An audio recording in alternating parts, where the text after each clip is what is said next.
Olá, meus queridos amigos do Trica Show, tudo bem com vocês? Estamos aqui para mais um episódio do nosso queridíssimo podcast, o 22º.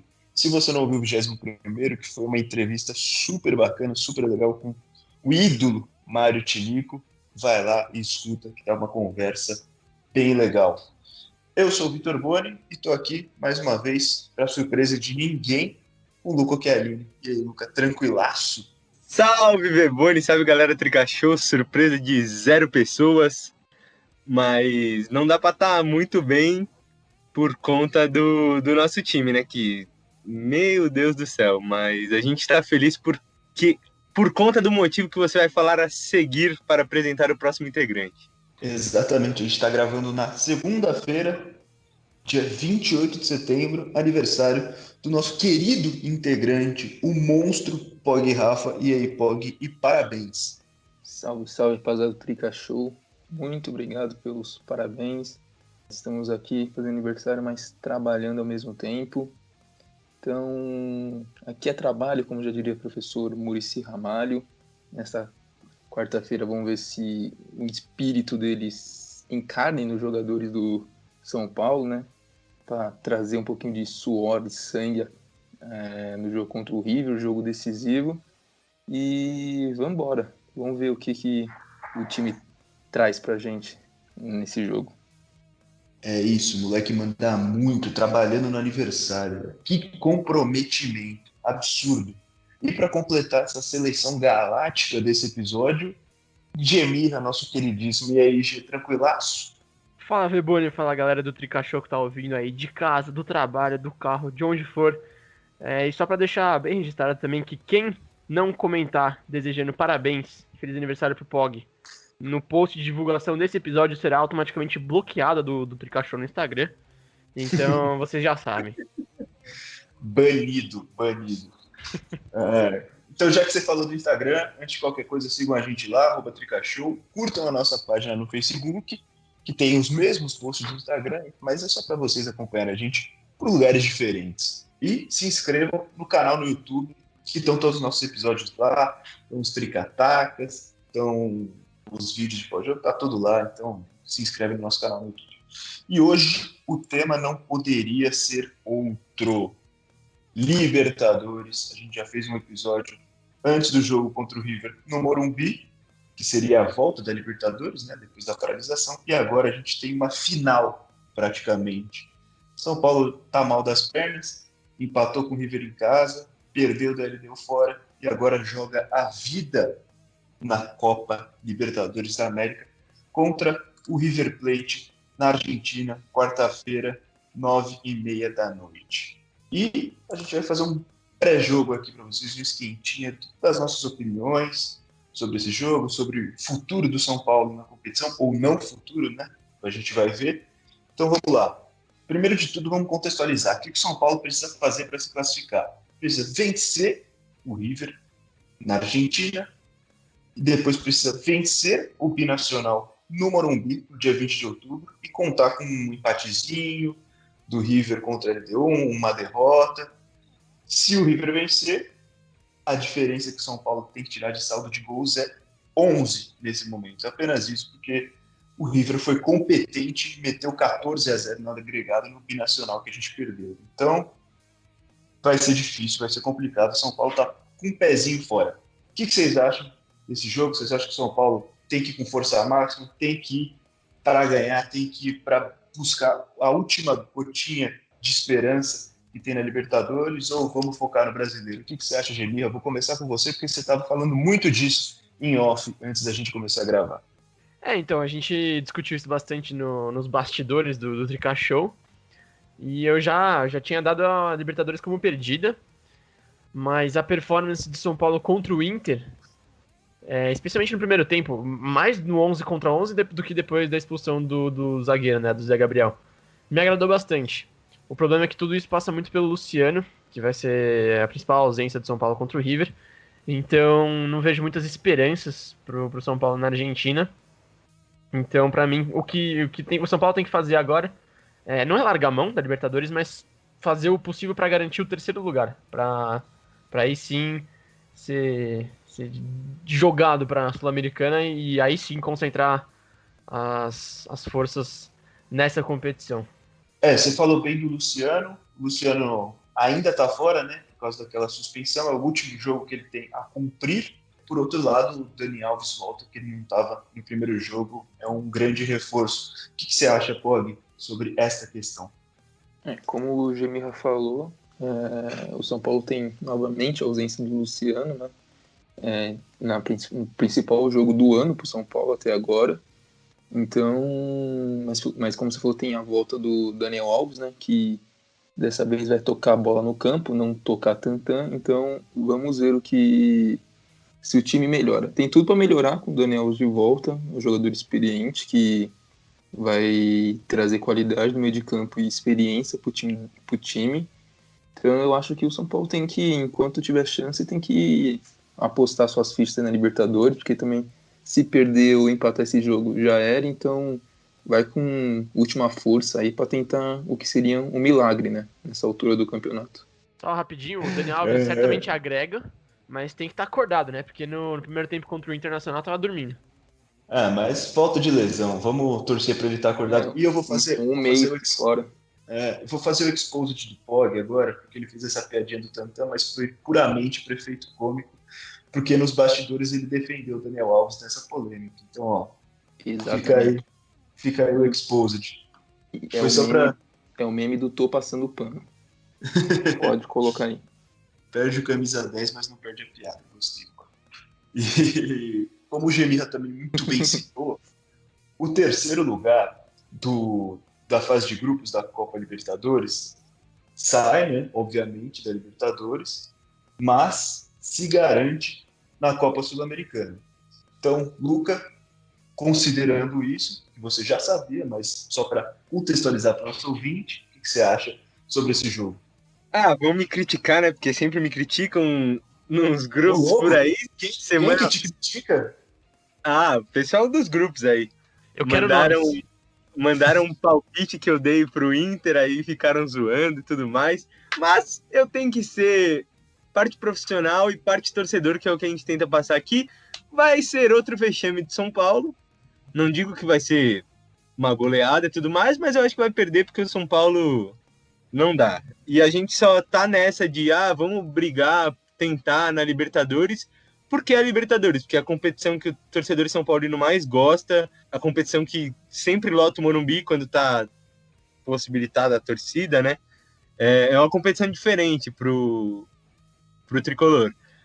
Mas é quase impossível, porque confiar nesse time de São Paulo não dá. Não dá. Quem vê jogo sabe que é muito difícil de São Paulo evoluir a ponto de jogar razoavelmente e tentar brigar com o River fora de casa. Em relação ao Daniel Alves, é reforço com 45 aspas, né? Porque se for para atuar igual atuou contra o Inter, só porque estava pressionado por conta daquela polêmica, é melhor ele ficar no banco e deixar o Hernani jogar. E é isso, tem que, na Sul-Americana que você falou, eu acho que a gente tem que focar nisso, porque contra o Binacional vai ter o Luciano, ele vai fazer 15 gols, porque ele é o único competente do time para fazer gol. E aí a gente vai classificar em terceiro sem maiores problemas, até porque o Binacional não vai conseguir fazer mais nenhum ponto, né? Só a gente conseguiu ser incompetente a ponto de perder pontos para eles. E vamos focar nisso que talvez a gente ganhe um título, né? Vai saber. Me alonguei porque eu escrevi só para justificar. Fiquei até sem ar aqui. Primeiro que eu acho que a remota hipótese de São Paulo não entrar com time titular força máxima para esse jogo vai ser um tumulto absurdo para cima de Fernando Diniz. A gente pensando assim racionalmente, vai talvez ir para a Sul-Americana, seja uma chance de título maior, ou tem que pensar no brasileiro também, que está lá em cima da tabela, mas se Fernando Diniz, por um segundo, pensar nisso, vão cair matando, e vão cair matando em cima da diretoria, e vão cair matando em cima de todo mundo. Vai ser uma crise das maiores que a gente vai ver dos últimos anos, assim. Porque acho que não existe o São Paulo entrar com o time reserva na Libertadores, por mais que a situação seja complicada. E por mais que eu acredite também que a Copa Sul-Americana seja um caminho mais fácil para um título. Mas também a gente não pode confiar no São Paulo, né? Como foi muito bem dito. Nem jogando na Copa Sul-Americana, que são os times que sobraram, né? Que não foram para a Libertadores ou que também foram eliminados na fase de grupo. Mesmo assim, a gente sabe da capacidade do nosso tricolor de passar vergonha. Eu estava até olhando os times aqui da Sul-Americana e achei um que é perfeito, encaixe perfeito para o São Paulo passar uma vergonha. Ó. Esse Plaza Colônia, me parece que se o São Paulo pega ele, dá para ser eliminado, assim. Dá para passar um vexame. É claro. A gente perde do Mirassol. Por que a gente não vai perder do 10º colocado do Campeonato Boliviano? Não, Boni foi mal sincero aqui. Ali. Boni foi mal sincero. Isso aí. Tava olhando aqui, acho que dá pra ser eliminado, acho que dá pra passar uma vergonha. Ah, Isso aí tem o sensacional. nome e o jeitinho. E até a piada pronta já. De vexame. Pode fazer a piada. 1x0 para eles no Morumbi, 1x1 fora. Pronto. É a cara do São Paulo. Tem vários bons candidatos, na verdade. Esportivo Luquenho, o Milionários. Nesse episódio, espere. Mas, pô, tem que rir para não chorar. Ó, Milionários, São Paulo já caiu numa Sul-Americana pro Milionários, se eu não me engano. Acho que foi em 2007. O Milionários tem uma tradição minimamente considerável, vai. Não, mas é vexame perder pro Milionários. Não, o vexame é perder pro Talheres, pro Defensa e Justiça, pro Milionários também. tá ok. Tá ok, nada, nunca tá ok. Deportivo Cali, tá maluco, não dá pra perder pra esses times. Quer dizer, pensando no São Paulo com tradição que a gente conhece. Não... Na Colômbia, hoje em dia, nem o Atlético Nacional tá grande coisa. Então, quem dirá o Milionários? Então.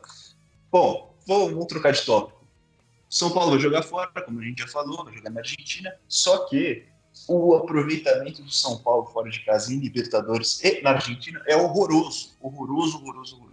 Muito se falou isso antes do jogo contra a LDU, né? Virou tópico para todo lado, todo mundo falou 20 jogos fora de casa, uma vitória, né? Agora é uma vitória nos últimos 20 jogos, porque com esse jogo para a LDU, a vitória contra o Cruzeiro na Libertadores de 2010 não entra mais na lista de últimos 20 jogos fora de casa pela Libertadores. Então é uma vitória nos últimos 20 jogos fora de casa pela Libertadores. Eu acho muito bom frisar isso, porque é uma vergonha.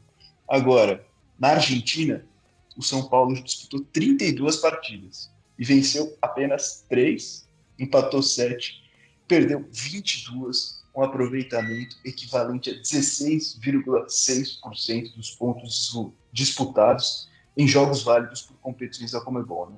Então, Boni, posso fazer uma observação? pode, faça. A gente poderia ter um empate a menos nessa estatística aí que você acabou de falar, se em 2016 o deles não tivesse resolvido socar a bola no calcanhar do Thiago Mendes. Eu acho que é pertinente lembrar disso. Não sei se vocês concordam. É verdade. O Demir, ele guarda todo mundo na listinha dele. Paulo Henrique Gouveia tinha feito 1x0 já. Eu lembro muito bem disso. Então vamos ter que fazer milagre, né, nesse jogo fora de casa para poder classificar, né, G?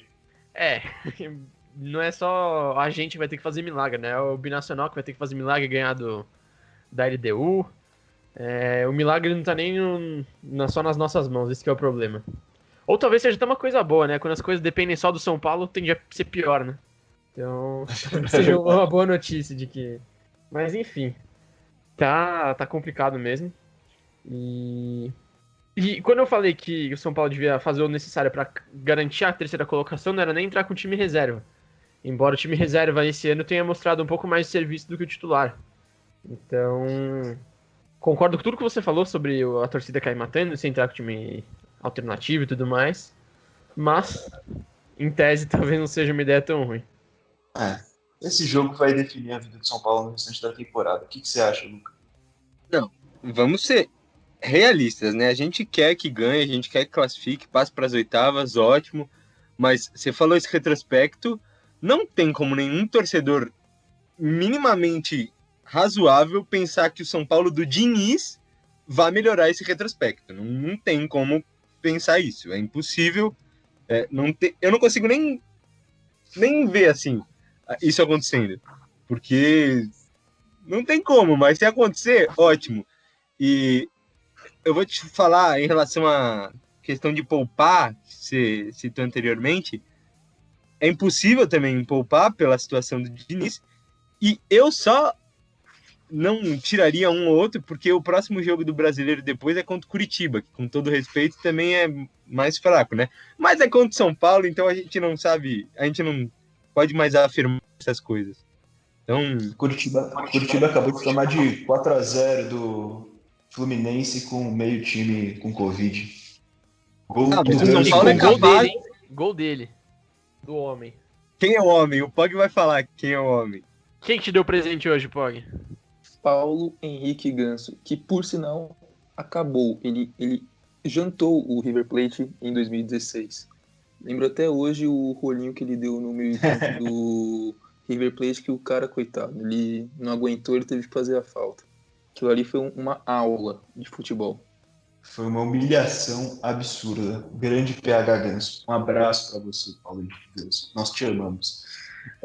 Então, opina aí, Paulo, sobre essas estatísticas que a gente acabou de falar sobre o São Paulo fora de casa. Eu acho que o torcedor mais otimista do São Paulo, ele olha para esses números e pensa, uma hora tem que ganhar, né? Por que não agora? Ainda mais o time totalmente para baixo, Que é o Diniz no comando técnico. vindo de péssimos resultados, quem sabe não agora, reescrever a história. Mas, como a gente falou, é muito difícil, tem que fazer um jogo praticamente perfeito. E o Luca mencionou o Hernanes na abertura, que ele falou que o Daniel Alves é reforço, entre aspas, melhor colocar o Hernanes.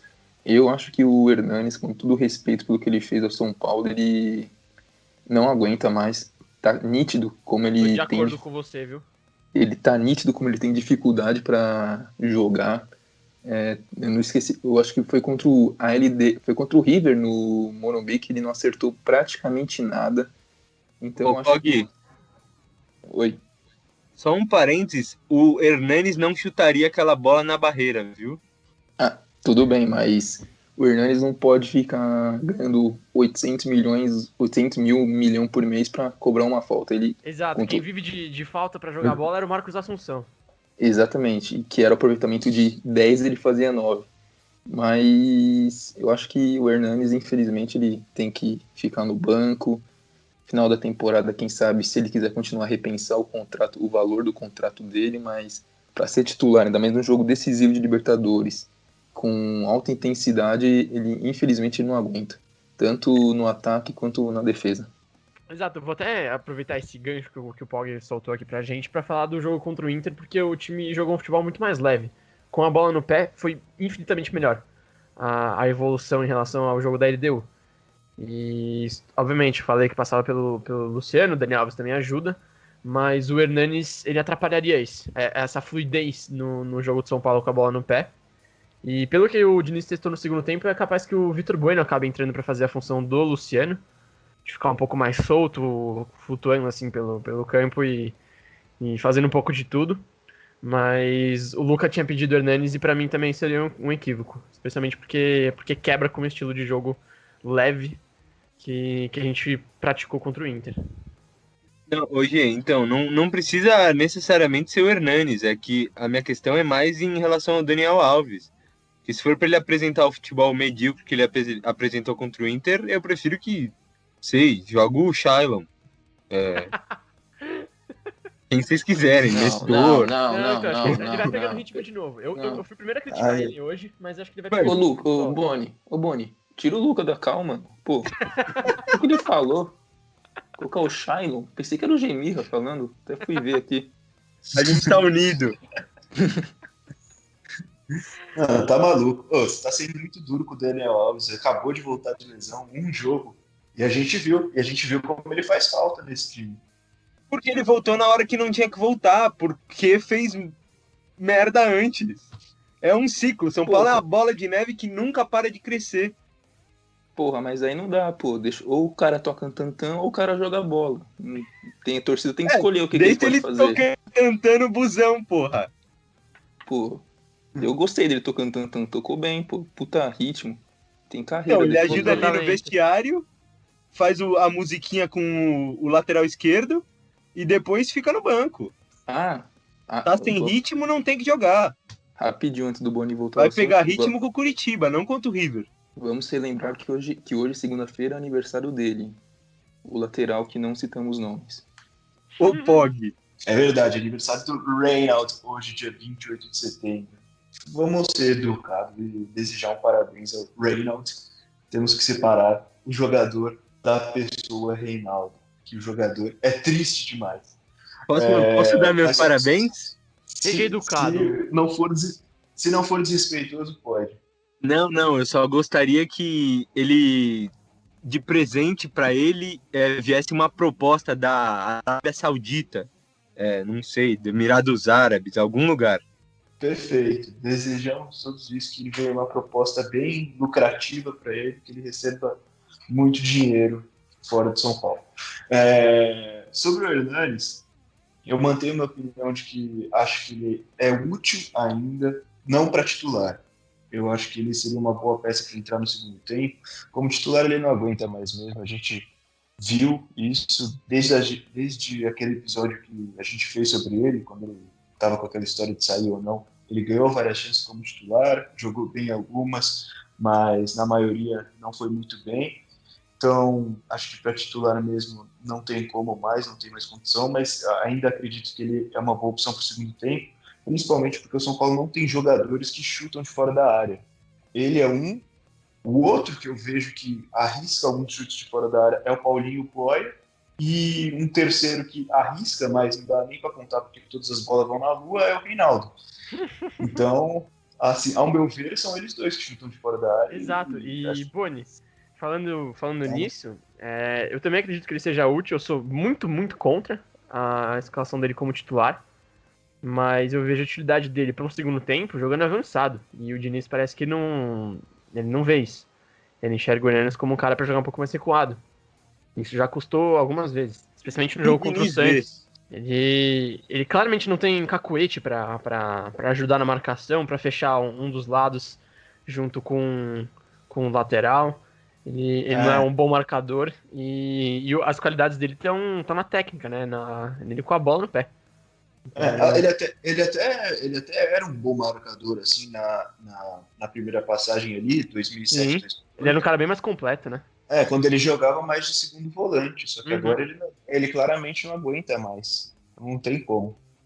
Não tem como contar com ele para essa parte defensiva, né?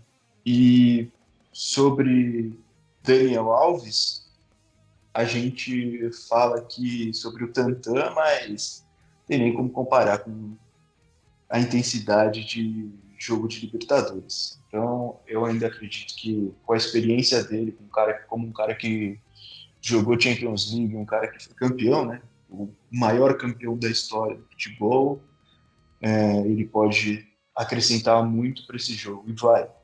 Temos que manter a esperança, né? É difícil, mas a gente tem que manter a esperança. Agora vamos voltar um pouco para o jogo do primeiro turno, né, da fase de grupos, contra o River, que não faz tanto tempo. Então acho que dá para a gente também tentar mapear como vai ser o jogo na Argentina, se baseando no empate no Morumbi.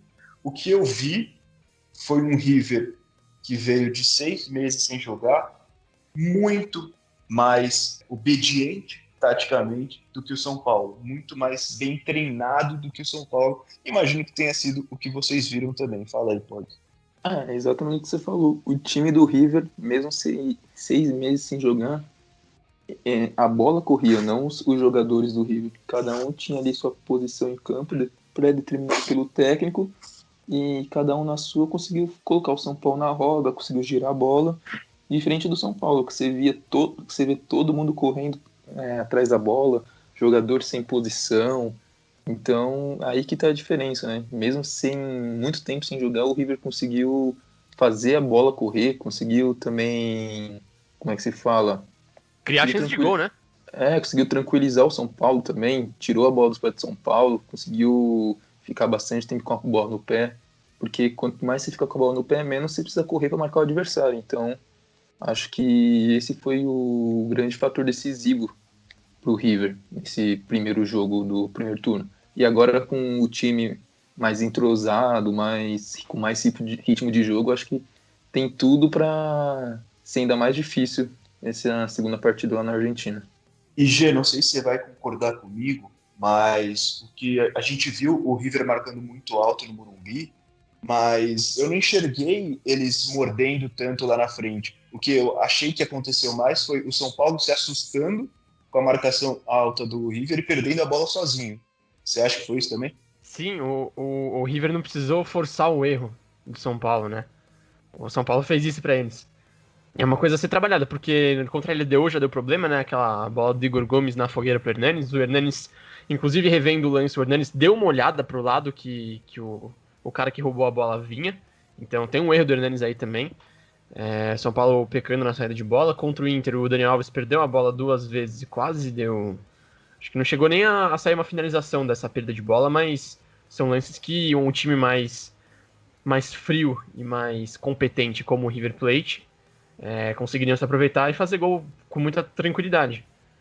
Mas eu vou um pouco no oposto do que o Pog vinha falando, porque eu vejo, fugindo um pouco do primeiro jogo entre São Paulo e River, mas indo pro jogo de São Paulo contra o Inter, o São Paulo conseguiu se impor ao Inter no Beira-Rio, jogando fora de casa, um estádio que é um lugar que é muito difícil de jogar, mesmo sem torcida. E tudo bem, o Inter tá um pouco fragilizado, tá oscilando, mas o São Paulo, muito pelas voltas do Luciano e do Daniel Alves, conseguiu se impor. Conseguiu trabalhar bem a bola, conseguiu jogar com um pouco mais de velocidade.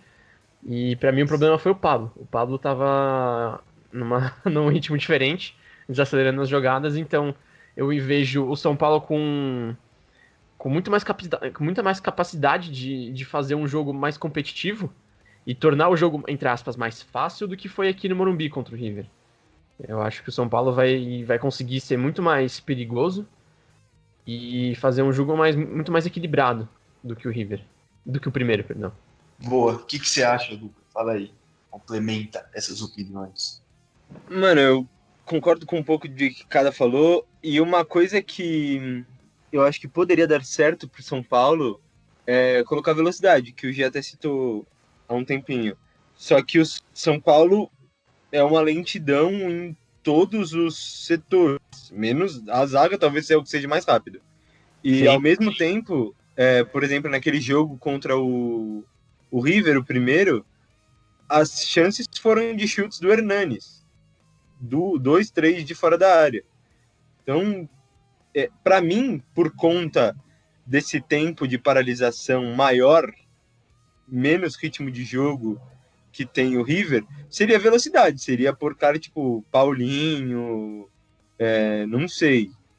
Usar Talvez de até o alguma Brenner forma. na frente, né? Como centroavante no lugar do Pablo. Por favor, porque cara o mais Pablo agudo, não mais dá. vertical, né? O Pablo não consegue fazer uma finalização simples, sabe? Até o Trellis a gente viu fazendo melhor nos últimos 2 jogos. Então eu iria com essa ousadia, mudaria ali na frente, iria com esse ataque que o G me ajudou a construir aí. Exato, eu vou até levar um pouco mais além, Luca, mas eu começaria o jogo com o Brenner, que por ser um cara um pouco mais agudo, mais rápido. E se o São Paulo precisasse de uma referência, um cara mais fixo na frente, eu colocaria antes o Trellis do que o Pablo. Sim, com certeza. E eu sou a pessoa Pelos mais últimos anti-Trellis jogos, que eu conheço, assim. Não, pelos últimos jogos não tem nem o que questionar em relação a isso, porque o River não teve muitos jogos nesse meio, né? Talvez tenha tido só o da Libertadores mesmo, mas eles têm um pouco mais de ritmo de jogo agora, eles vão conseguir construir um pouco mais, eu acho, mas para mim o que o Boni começou falando lá atrás significa tudo, que é a obediência tática, que eles têm absurda e eles fazem tudo como deve ser, e o São Paulo só empatou no primeiro jogo por infelicidade deles, de 2 gols contra, porque São Paulo não... Ou por não genialidade do Reinaldo, né? Que Por favor. entrou na mente dos zagueiros para que eles fizessem o gol contra. Meu Deus, que fase. O segundo gol do São Paulo ainda dá pra ser um pouco mais leve nas críticas, porque foi uma jogada, entre aspas, bem trabalhada, e só o cruzamento do Reinaldo que foi todo torto, ele deu na mão do goleiro, e o goleiro espalmou Foi no Enzo Pérez? Não lembro. Ou no lateral esquerdo. Mas o primeiro, pelo amor de Deus. O primeiro ele ia chutar a bola lá. Nossa, ia na lateral. Ia sair pela lateral, tenho certeza. Acho que o primeiro foi o Enzo Pérez. O primeiro foi o Enzo Pérez e o segundo foi do De La Cruz. Não, do Anguilhery. Isso, exatamente. Beleza. Então, e aí eles vão estar à vontade, né, na casa dele. O jogo não vai ser no estádio deles, propriamente, né, que tá em reforma, se não me engano. Vai ser em Avejaneira. Mas, esse episódio de hoje tá mais. Mas eles vão se sentir mais à vontade, e por isso até que eu não confio na vitória, ainda mais que eu acho que o Diniz não vai fazer essas mudanças que a gente falou, que a gente está propondo. Ele vai continuar no negocinho dele, no feijão com arroz que ele vem fazendo, que tá horrível. Acho bem provável ele chegar com o Pablo Hernanes pro jogo. Sim, ele tinha que fazer igual ele fez naquele jogo contra o Sport. Meter o louco e lançar uns caras aleatórios. O que pode dar errado? A gente pode perder todo mundo aqui, pelo menos, acho que já tá esperando um pouco isso. A torcida nem tanto, porque tem uma parte do coração maior do que a gente tenta deixar um pouco de lado aqui. Mas perder com os caras que a gente já conhece ou perder com os outros, dá na mesma. Ele vai balançar no cargo de novo, então, pra mim, tem que usar. E vamos lembrar que as aleatoriedades que ele fez contra... Desculpa, Pog, mas as aleatoriedades que ele colocou no jogo contra o Sport foram as que mais deram certo, né? Léo e Diego na zaga. Então, por que não? É aquele negócio, né? O não a gente já tem. No caso do São Paulo, a derrota a gente já tem. Então, o que não custa ir atrás de uma mudança? Inclusive, eu ia entrar nesse assunto de mudanças que parte da torcida está pedindo, parte da imprensa sugeriu, e eu queria perguntar para vocês. A primeira delas é exatamente isso na zaga. O São Paulo, o Diniz, mudou daquele jeito louco lá contra o Sport, e o São Paulo ganhou de 1-0. Mas desde então são 8 jogos seguidos sofrendo gols. E gols que a gente vê se repetirem, né? Tipo, bola aérea, que o primeiro da LDU e o gol do Inter, né? Idênticos, iguais. São idênticos. Então vi muita gente, inclusive, falando de colocar de novo o Bruno Alves e passar o Léo para a esquerda para tentar melhorar nesse sentido. Eu vou começar com um G nesse sentido, porque, para quem não sabe, ele foi contratado pelo perfil SPFC Estatísticas, tá lá fazendo análises, e ele soltou um tweetzinho lá falando sobre isso. Então, o que você acha sobre essa mudança? E ele é o famoso pranchetolas, né, também. Ele é o pranchetolas, análise tática. Então, eu acho que o Léo oferece pouco na lateral. Então, se você for fazer uma comparação entre Léo lateral e Léo zagueiro, eu sou um pouco mais Léo zagueiro. Mas e se você compara com o lateral esquerdo atual? Então, o Pog sempre foi contra o Léo pela na lateral, mas eu era a favor de dar um chá de banco no Reinaldo e jogar o Léo por lá. Porque o Léo, ele cobra a lateral igual, ele parece um maníaco como no lateral, ele cobra na lua, que nem o Reinaldo. Ele também é meio durão, assim, com a bola no pé, mas ele é rápido. E também tem algumas deficiências defensivas, assim, no sentido de marcação. Mas eu acho que ele tá bem, só tem a evoluir como zagueiro. Inclusive, ele é o que mais pratica o chamado arraste, que é a condução de bola do zagueiro até o meio de campo para quebrar a primeira linha de marcação do adversário. E ele faz isso muito mais e muito melhor do que o Diego. Então eu acho que a perda do São Paulo sem o Léo Pelé na zaga seria essa. O meu lado curioso sempre vai querer ver um São Paulo no 3 zagueiros, né? O Léo como um zagueiro lateral, assim, pela esquerda. O Léo pela direita e o Bruno Alves centralizado, para um pouco mais protegido, né? E sendo o xerifão, né? E, inclusive, nesse esquema, você libera os alas, que o São Paulo tem alas lentos ou que não sabem marcar. Então, eu acho que é um esquema que potencializa muito todas as peças. Mas, entre Léo lateral e Léo zagueiro, hoje eu sou mais Léo zagueiro. Então, boa, opina aí rapidinho sobre essa questão, Pog. Não, o G tocou num dilema interessante aí. Ele falou que eu sempre defendi o Reinaldo. Realmente, eu defendi o Reinaldo em relação ao Léo Pelé na lateral. E o Léo foi pra zaga. Teve jogos que o Diniz tentou o Lisir na lateral, que eu acho que se o Lizier não tivesse se machucado, o Diniz pelo menos podia ter continuado com o Lizier no lateral, só para colocar o Reinaldo no banco e não mexer na zaga. Mas agora Mas aí também é exigir muito do Liseiro, não se machucar. Exatamente. A gente tem, além do problema dentro de campo, a gente tem um problema que envolve só o Liseiro.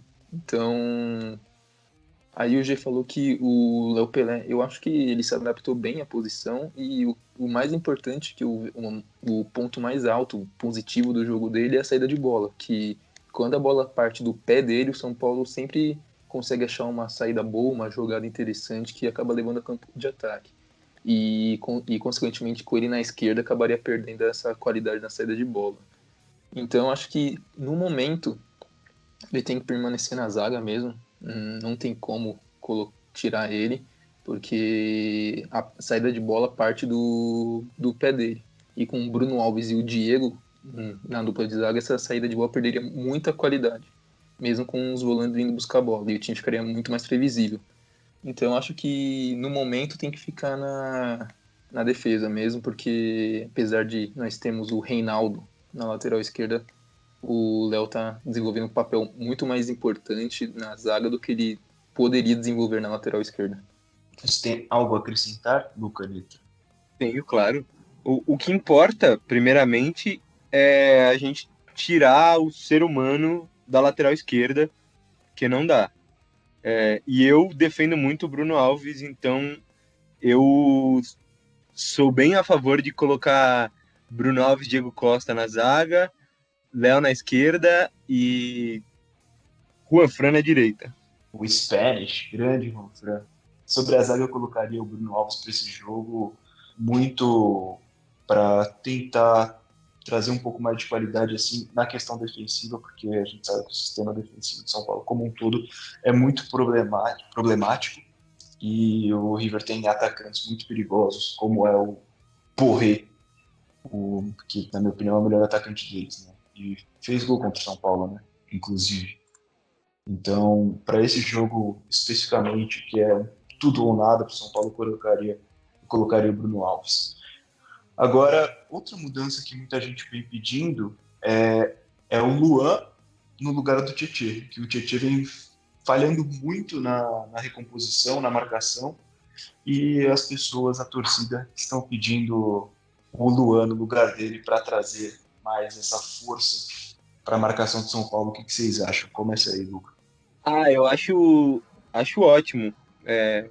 Acho que o G vai contribuir mais falando dele, mas eu gosto bastante, sempre gostei dele como jogador. Tem a característica de ser mais preso, né? Ficar mais na proteção da zaga. E o São Paulo precisa, principalmente por ser um jogo fora de casa, e ainda mais se tivesse a mudança, né? Porque seria uma zaga, por exemplo, se o Bruno Alves entra, que nunca atuou junto. Então daria uma segurança maior e talvez uma liberdade maior, não sei, para os alas ou para os meias. Eu gosto bastante dessa possibilidade. Perfeito, então já acrescenta, já complementa essa discussão.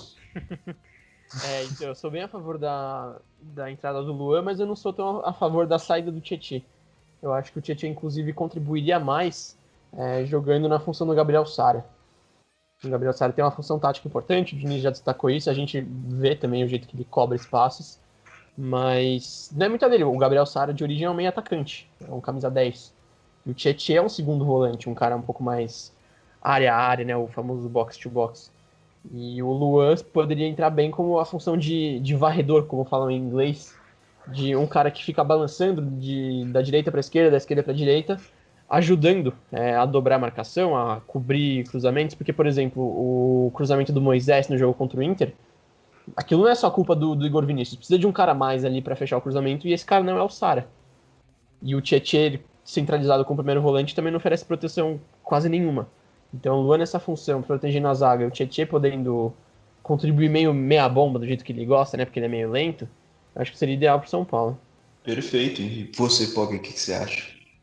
Eu sou muito a favor da entrada do Luan. Eu acho que depois de 2018 ele foi muito esquecido no São Paulo, Ele jogou muito bem quando ele teve as oportunidades, mas ele foi muito esquecido no São Paulo, somente depois da chegada do Diniz, né? Porque o Luan não tem as características de um jogador que o Diniz gosta. Ele é mais marcador, não ajuda tanto na parte ofensiva e o passe dele, não que seja algo tão ruim, mas não tem a qualificação que o Diniz acha adequado para a saída de jogo. Mas eu acho que ele seria muito útil no esquema de São Paulo, que tem a defesa tão frágil. E também não sou contra a saída do Tietchan, porque eu acho que o problema dele é na recomposição. Mas eu acho que ele pode ajudar muito, chegando mais perto da área, tendo chance. O chute também é um problema dele, parece que joga de pantufa. Nunca vi.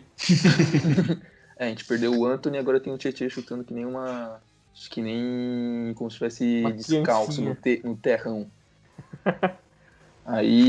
Mas é isso, eu concordo.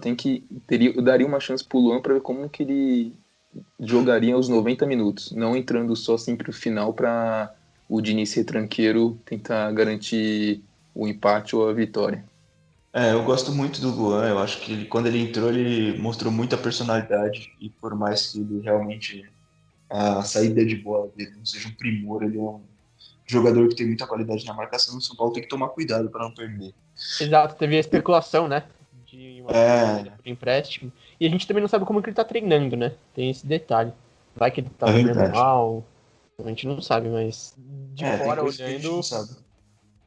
Exatamente. Mas de fora parece uma necessidade urgente, quase, a entrada dele no time. A gente não sabe principalmente porque a imprensa não tá conseguindo cobrir os treinos, né? Por causa da pandemia, e a gente só tem de treino as informações dos clubes, né? Que os clubes divulgam. E sobre o Tietchan, eu não me oponho à saída dele, eu acho que ele é um jogador que pode ser importante, assim, como vocês mesmos disseram, mais ofensivamente, sem tanta responsabilidade na recomposição, mas eu tô achando que ele tá muito desligado, já não... O gol que o São Paulo toma contra ele, que ele volta andando, não é o primeiro em que ele participa negativamente de um lance de gol sofrido. Teve o erro de passe contra o Atlético Mineiro, eu tô achando que ele tá muito desligado. E a última mudança, assim, bem pedida pelos torcedores que eu vi nas redes sociais antes dessa gravação, por incrível que pareça, é o Santi Trellis, que entrou no jogo contra o LDU, meteu um golaço e agora a galera que já não tá gostando muito do Pablo, já não tá muito feliz com o Pablo, tá pedindo pro Santi ganhar uma chance no time titular. O Luca e o G já falaram um pouco sobre isso, então Pog, você tem algo a acrescentar sobre o nosso queridíssimo Santi 3? Eu acho que os dois já chegaram a mencionar antes do Trellis tem que ser o Brenner, a opção de ataque para centroavante. Vivi para ouvir isso do Pog. Exatamente, pra vocês verem, né? Situação que tá. Cheguei aos 22 anos queimando a língua. Mas eu acho que o Trellis, em um jogo 90 minutos, ele não teria o rendimento que, por exemplo, ele pode ter entrando ali nos últimos 30, 35 minutos de jogo para botar um fogo na partida. Eu vejo o Trellis sendo mais um reserva que entra para incendiar o jogo do que um titular, somente em um jogo tão decisivo assim. Então, para essa mudança eu tiraria o Pablo realmente, mas eu colocaria o Brenner e no segundo tempo, caso o que provavelmente vai acontecer, estar precisando de gols, eu colocaria o Trellis para tentar algo diferente, né? Um cara que ele não tem só qualidade, mas pelo menos ele não tem medo de errar. Quem sabe em uma dessas ele acaba acertando. Porque erro a gente já tem muito do Pablo. Pablo, infelizmente, não está conseguindo acertar o gol. Luca e G, vocês têm alguma coisa a complementar sobre o Santi? Não tenho muito a acrescentar, mas a gente sabe que o Diniz não vai fazer nada disso que a gente falou. Só queria deixar esse comentário, porque o Trellis vai continuar sendo a última opção, infelizmente. Não é que ele seja um primor de jogador, a gente sabe que longe disso. Mas para as circunstâncias atuais não tem nem como pensar. O Pablo não consegue acertar o gol. Porra, a função dele como centroavante é acertar o gol. Ele não consegue fazer isso? Aí complica, né? O Trellis, depois daquela jogada lá no jogo contra a LDU, merece mais oportunidades. G, lembrando algo. Fala aí, Pog. Rapidinho, só lembrando que antes desses últimos 3, 4 jogos aí, o Pablo vinha sendo o melhor jogador de São Paulo depois da paralisação, né? Mas parece que ele voltou a sua fase complicada. Que o São Antes Paulo... parecia que ele não conseguia nem errar, né? Ele acertava tudo. Eu ia até falar disso, que a gente já falou outras vezes aqui que a torcida de São Paulo é muito emocionada, então, primeiro que com o Trellis a gente tem que tomar todo o cuidado possível, que a gente sabe, né, que a gente sabe no alto da carreira dele, a gente já sabe como ele é como jogador, então, se ele porventura ganhar uma chance e não corresponder, uma, duas chances, a gente não pode também se decepcionar, né, porque Ô, Boni, a gente já não espera tanta coisa. Sobre o Luciano também a gente tem que ter muita calma, porque São Paulo, o torcedor de São Paulo tende a elevar a um alto patamar ou descer para baixo com o jogador com um número de jogos muito pequeno e com isso a gente acaba se decepcionando. Fala aí, Luca. não, mas tem uma grande diferença, né? O Trellis a gente sabe que ele é ruim, e se ele fizer, tipo, um gol como ele fez contra a LDU, o pessoal fica alucinado, é ótimo. Agora, o Pablo veio por caminhões de dinheiro, com a esperança e com, não sei, falaram que era bom, e não faz nada, não consegue acertar o gol.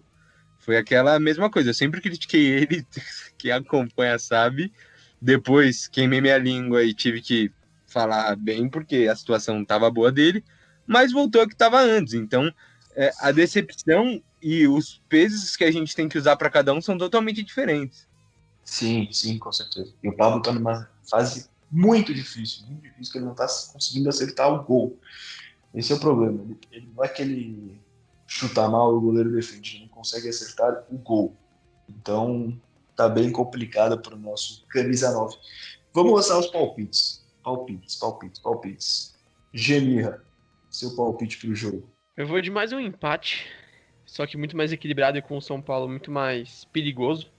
Acho que eu vou com mais um 2-2. 2-2, Pog.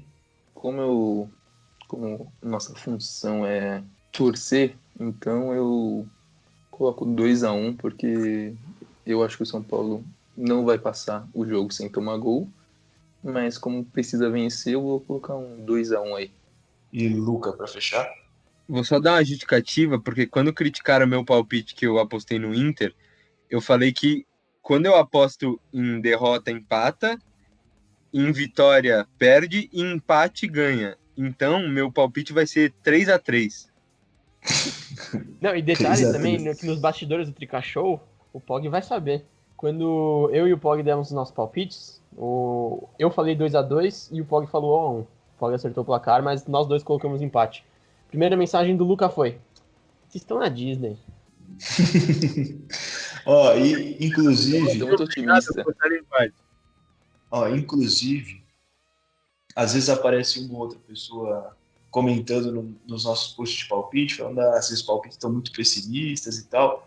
Vamos lembrar que, por mais que a gente seja uma página, um podcast sobre São Paulo, a gente também tenta ter um viés jornalístico e, às vezes, imparcial. Então, os palpites que a gente dá... os palpites que a gente dá é o que a gente acredita que vai ser o jogo, não o que a gente torce para ser. A gente tem um dever profissional aqui, acima de tudo.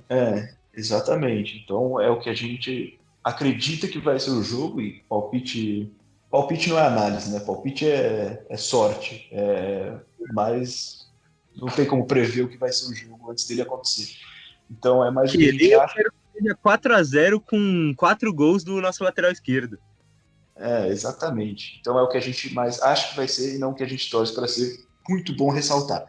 E sobre o meu palpite, acho que vai ser 2-1 River. São Paulo vai começar jogando bem, vai entrar com aquele clima de final, vai abrir 1-0, mas infelizmente a qualidade do River vai ser superior e o River vai virar o jogo. É o que eu acho que vai ser, não o que eu torço para que seja.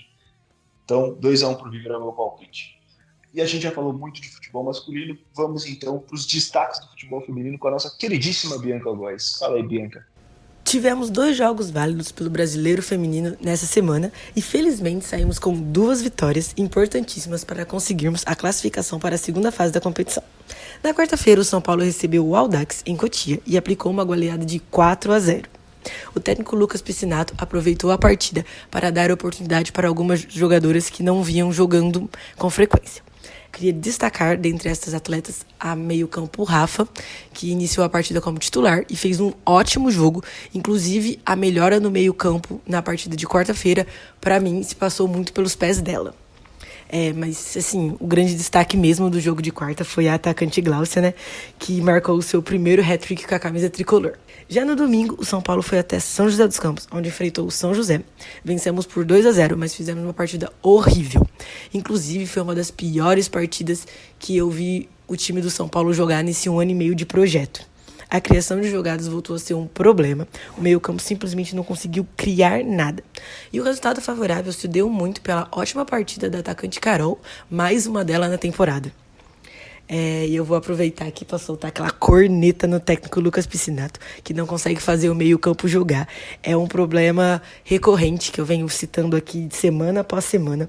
E eu também não entendi o critério dele, que ele tirou a meio-campo Rafa da equipe.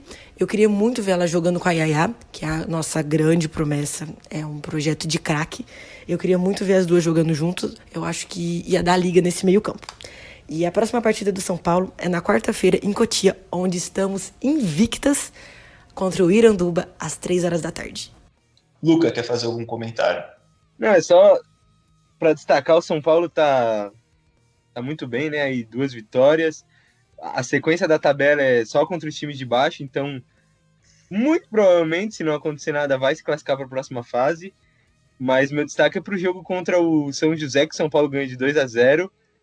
Mas eu vou te falar que eu não consegui nem ver o jogo inteiro, porque estava horrível e a Bianca estava revoltada de assistir a partida. De tão A Bianca meteu o louco no treinador do Piscinato no nosso pós-jogo. E se alguém soubesse, dá pra inscrever a Gláucia no time titular masculino também. Seria muito interessante. Verdade, a Gláucia é matadora demais, impressionante. Acho que ela tem, se eu não me engano, são 7 gols em 10 jogos, é isso? Ou não? É isso aí. Então é isso mesmo, 7 gols em 10 jogos. Depois da volta tá melhor ainda, né? Fica de olho nela, Pia. Vamos convocar a nossa camisa 9 para a seleção. Se não for atrapalhar o São Paulo, né? Se for parar pra data, se não, deixa ela no São Paulo mesmo. Isso. Então é isso, esse foi o nosso pré-jogo pro River, nosso esquentinha, pra gente chegar preparado para mais um vexame do São Paulo. Brincadeira, vamos torcer, vamos ganhar, vamos classificar. Fé, que esse é o time da fé. Time da moeda que cai em pé, apesar de não ter sido nos últimos 8 anos, né? Mas, paciência, vamos torcer. Muito obrigado, Luca, mais uma vez. Tamo junto, meu parceiro. Valeu, Boni. Valeu, galera. Não fiquem putos comigo, porque não estou muito otimista, mas é aquele lado jornalístico que a gente falou, né? E é isso, tamo junto. Parabéns, Pog, você é um monstro. E até semana que vem. É isso. E valeu, Geninha, mais uma vez. Vou deixar o Pog por último. Valeu, Veboni. Valeu, Luca. Valeu, rapaziada, que chegou até aqui. Muito obrigado pela audiência. E vocês já sabem, né? Eu dei o recado no comecinho do episódio, mas quem não der parabéns pro Pog, mesmo já tendo passado o aniversário dele, porque é hoje que a gente tá gravando, segunda-feira, mas é o dever moral de vocês ir lá na postagem de anúncio desse episódio e deixar um parabéns pro Rafael Fernandes.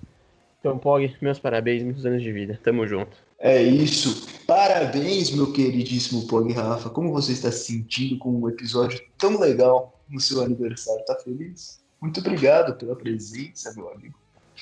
Valeu, rapaziada. Como diria Taylor Swift, I'm feeling 22. Nossa! Te amo, Pog!